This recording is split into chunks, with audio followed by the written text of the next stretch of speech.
We'll hear a telephone conversation between the accommodation officer at a university and a student.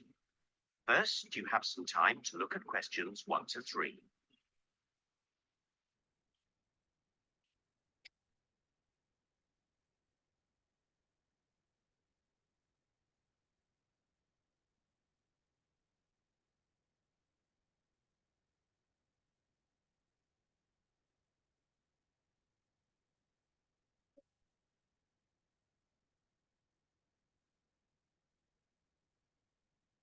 Good morning.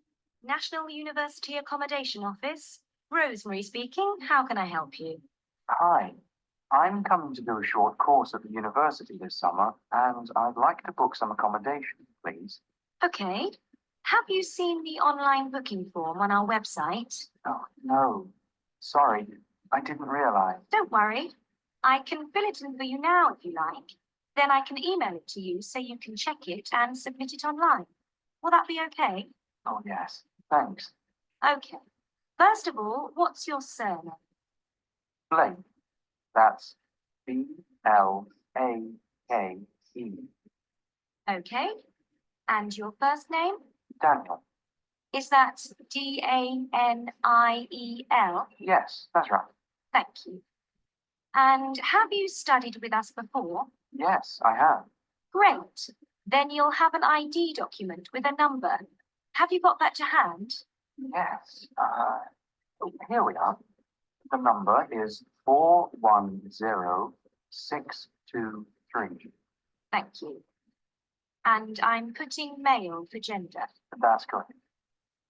Could I take an email address, please? Sure. It's d.blake@internet.com.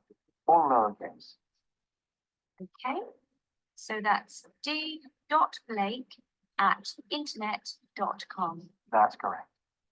And do you have a phone number where you can be reached if there's a problem? Yes, that's 0779 435 354. 453354? No, 435 354. Okay, I've got it. Before you listen to the rest of the conversation, you have some time to read questions 4 to 10.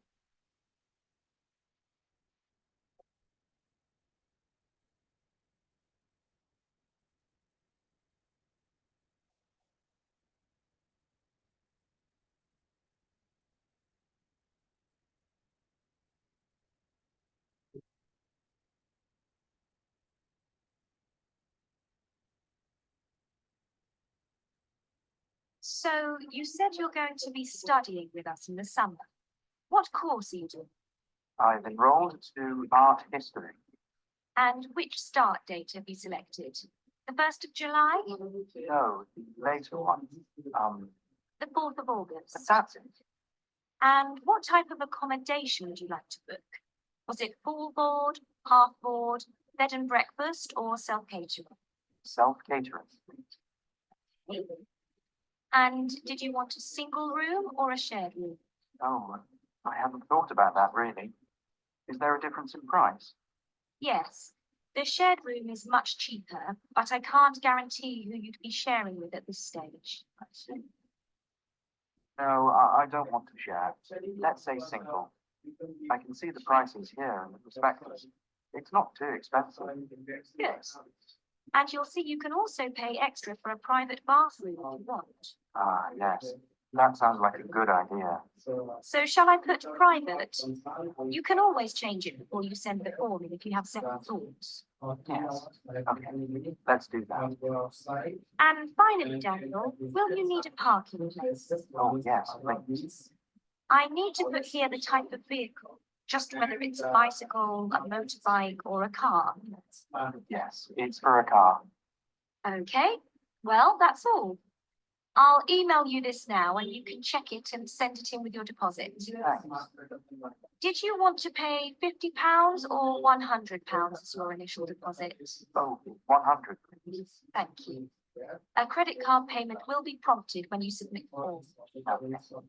Is there anything else I can help you with? No, that's all. Thank you very much. My pleasure. Goodbye. That is the end of part 1.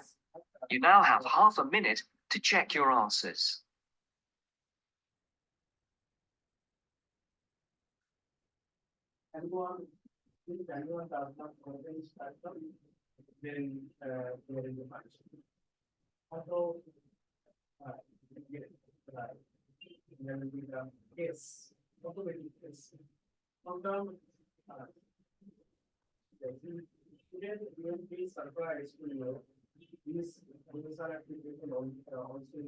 Now turns to part 2.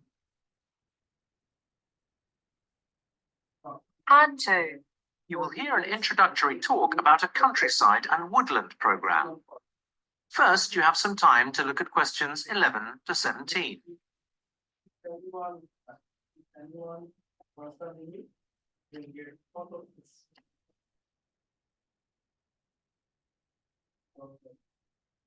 Now, whatever I'm saying that is our practice for them.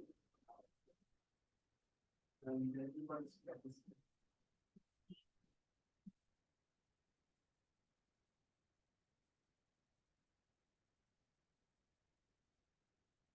Good morning and welcome to the Moorland Countryside and Woodland Program.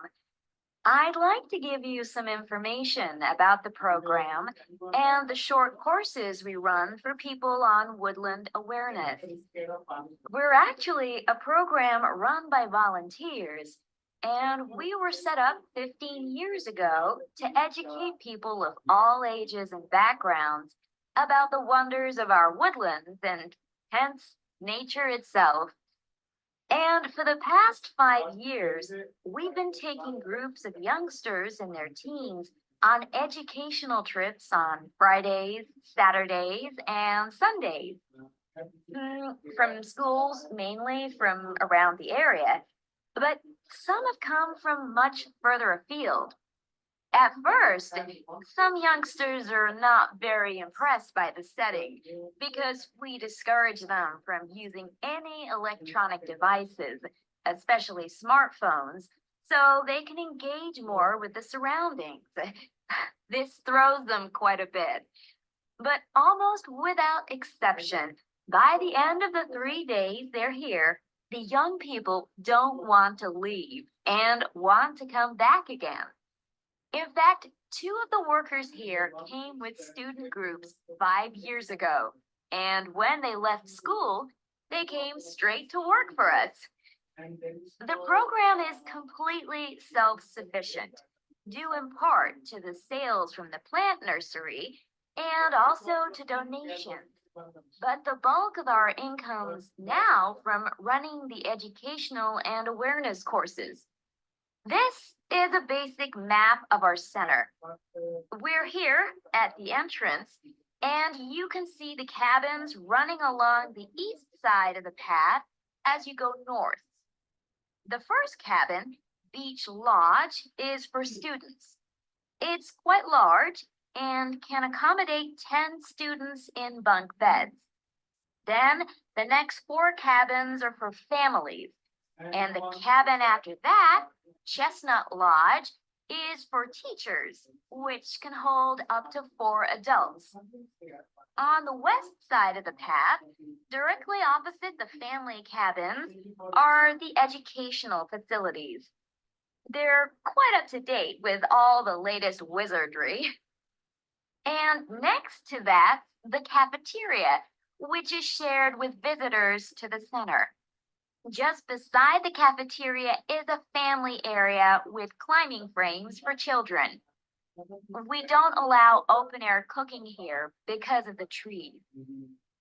The plant nurseries, that area you can see that runs all the way along the north part of the map. Before you hear the rest of the talk, you have some time to look at questions 18 to 20.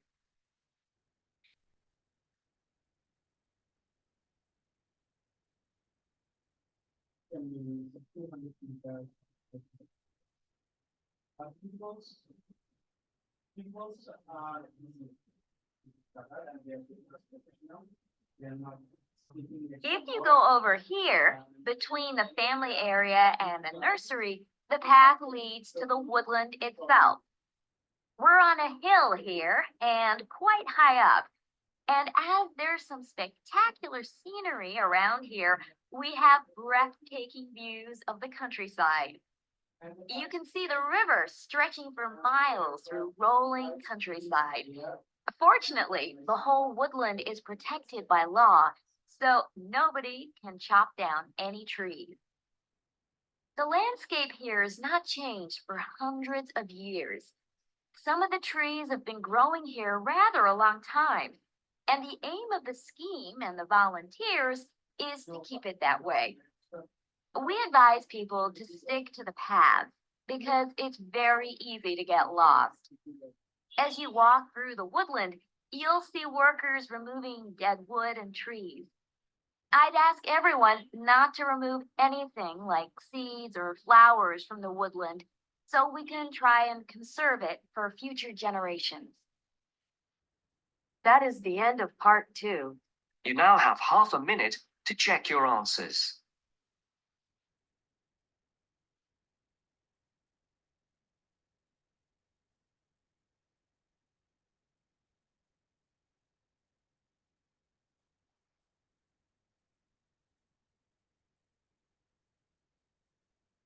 Team member involvement. Not going to right? Now turns to part 3. Part 3. You will hear two students talking about a research project they have to do together. First, you have some time to look at questions 21 to 24. Farm. The process is going on. There can be official tour in China.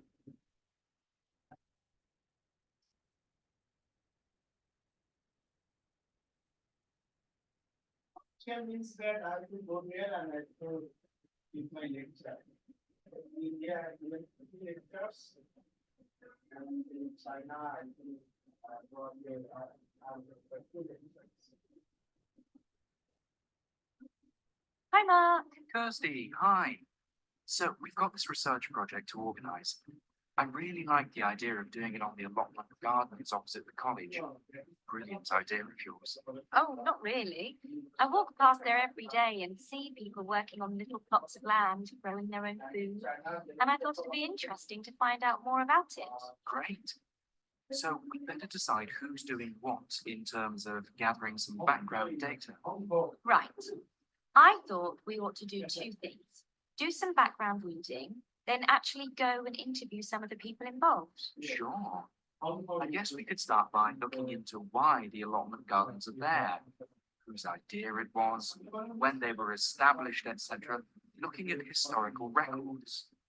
Well, I've already discovered that it was a national program in the 1920s, so our local one would have been a part of that. I guess we could look at local records to see why this particular site was chosen. Okay, I'll do that then. I guess it was wasteland or something. There's quite interesting geology and soils around here, actually. Oh, I don't think we need to go into all that. Oh, okay. But what you could do is find out what the terms and conditions are for the gardeners. Do they pay rent? Do they have a contract, etc.? Well, I think you can ask them that. We don't need to research it ourselves. Yes, you're right.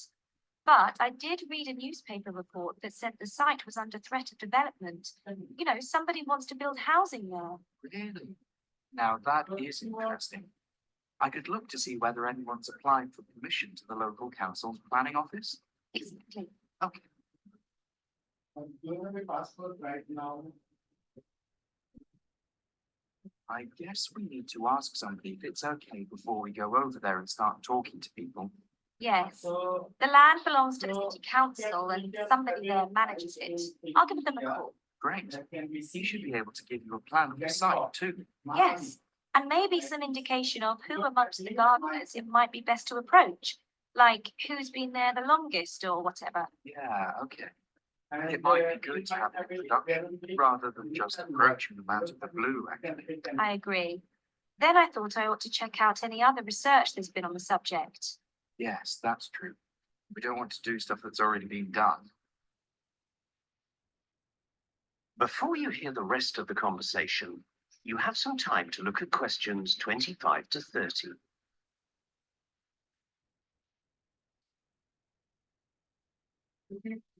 Go to the Sikkim. It looks like a Switzerland. There will be the ice, there will be a snowfall. But if you go more faster, then the cost will be different. I mean, we have our two family, me and me, and we have parents, another family, or another two family. Two couple. Have you got any idea what we should actually focus on in our research?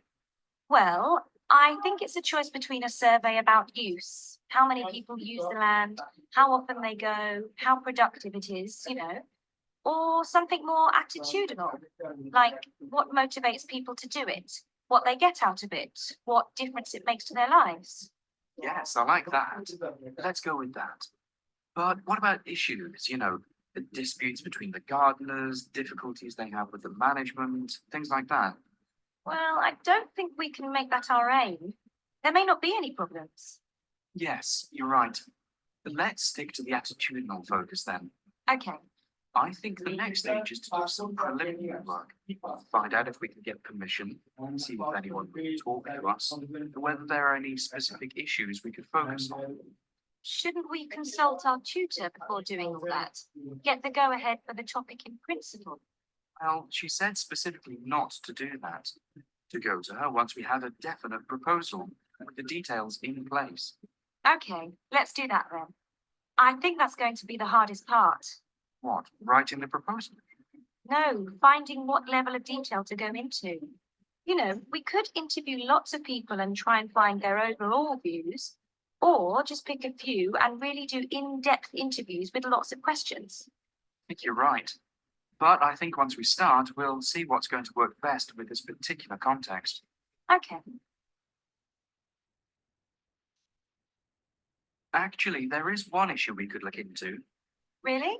Yes, there's a particularly invasive wild plant species that grows around here. The college gardener said it's really hard to get rid of, and it makes growing other stuff difficult. I'm sure the gardeners on the allotments must have a problem with it. It's called creeping buttercup. Okay. What does it look like? Well, there are two types actually. Bulbous buttercup, which is not a problem, and creeping buttercup, which is. To tell the two apart, you have to look at the flowers. They are identical with yellow petals, but the creeping buttercup doesn't have little leaves which point downwards just under the flower, they're called sepals, whilst the bulbous buttercup does. Okay. And then it has polygonal-shaped leaves, rather than triangular-shaped leaves. So if the leaf is divided into 5 sections rather than 3, then it's the creeping buttercup. Right. Both plants have a long stem, which grows out of a bulb, which is below ground. But only the creeping buttercup sends out new stems from the base, which creep along the ground. And these are called stolons. It's these things which make the plant such a problem. Interesting. That is the end of part 3. You now have half a minute to check your answers.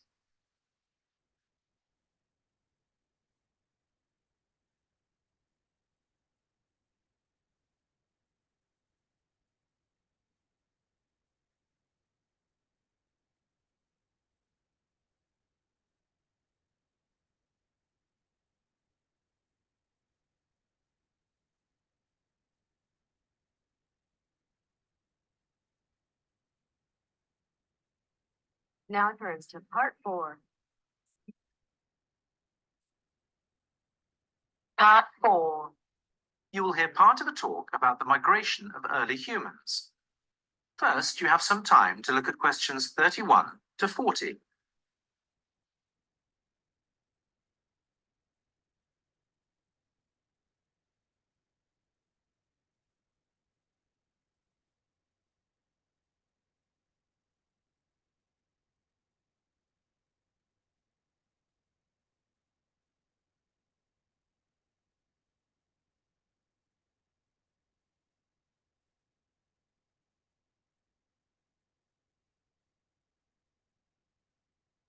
Well, in today's lecture, we are going to explore early human migration out of Africa to colonize the world. Throughout history, there have been waves of humans migrating as people have moved from one locality to another, sometimes quickly over very short distances, and sometimes slowly over very great stretches of land, in search of a new or different or better life. There now appears to be general agreement that the first movement of people of any real significance in any part of our planet originated in East Africa, approximately 100,000 years ago. This first group of modern humans made their way across the Red Sea, which was then a dry bed, then through Arabia and into what is now the Middle East. But these early pioneers soon died out. Just like today, the Earth was subject to shifts in temperature. About 70,000 years ago, the planet became warmer, and another group of modern humans migrated out of their homeland in Africa, following basically the same route, and then moving on to South Asia. By about 50,000 years ago, modern humans had colonized China, and about 45,000 years ago, they had reached Europe. These early humans settled in the wide open spaces of Siberia about 40,000 years ago, and about 20,000 years ago, modern humans reached Japan, which was connected to the main landmass at that time. Now, there was no land connection between Australia and Southeast Asia, so the first Australians who arrived around 50,000 years ago must have made the journey across the sea in simple boats to settle on the Australian continent. Modern humans moved from Asia to North America, which was reached across what is now the Bering Strait through Alaska. This migration happened between 15 and 13,000 years ago. There is also some evidence to suggest that modern humans came across pack ice via the North Atlantic, but this theory has been discounted by some.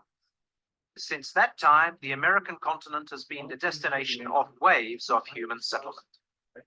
Before we look at more modern examples of human movement, like the Anglo-Saxon migrations to Britain in the 5th century AD, the migration of Turks during the Middle Ages, and the migration of the Irish to America in the mid-19th century, I'd like to look at a migration within the continent of Africa itself that I'm personally very interested in. If we look at the map of Africa, we can see some patterns that are common to other waves of human movement throughout history. The routes here show what is probably the most significant migration in Africa itself, that of the Bantu, who spread out from a small region in West Africa near the present-day border of Nigeria and Cameroon, just around here on the map, to occupy roughly 30% of the continent by the year 1000 AD. A trigger for this movement may have been the result of the cultivation of the yam, a starchy root vegetable which Bantu farmers started to grow as part of their staple diet.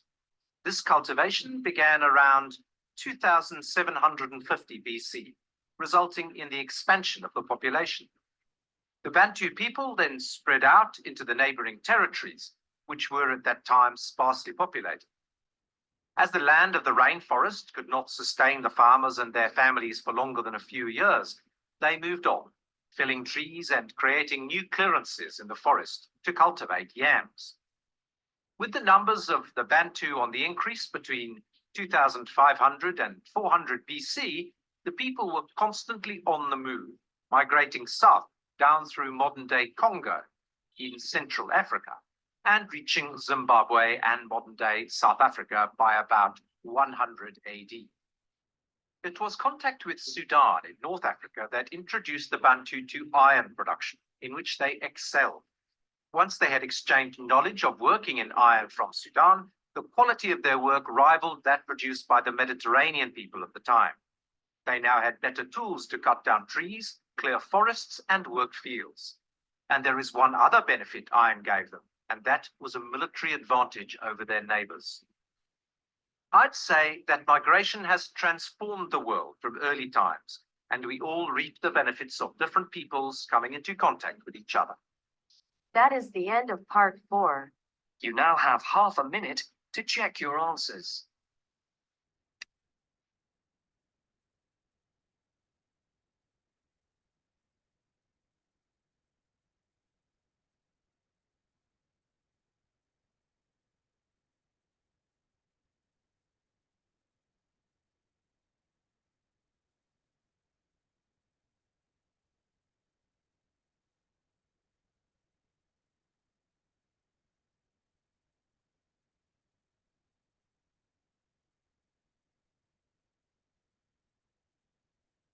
So this is the answer. What about you have listened till now and try to match this answer with your whatever you have written in your answer script. So and there is a correct answer and the band scores here. And if you achieve the 37 to 38, then it will be 8.5, or less than 38, that means 35 to 50, 36, then the band score is 8. And if you were the genius, then 39 to 40. If you have the correct answer, then the band scores will be the 9. So try to write the corrective answer. I think number of corrective answer in the comment box. And if you think that this lesson is uh, helpful for you, so then subscribe my channel, as well as like this video or like this content, and comment in the comment box. So thank you all for joining.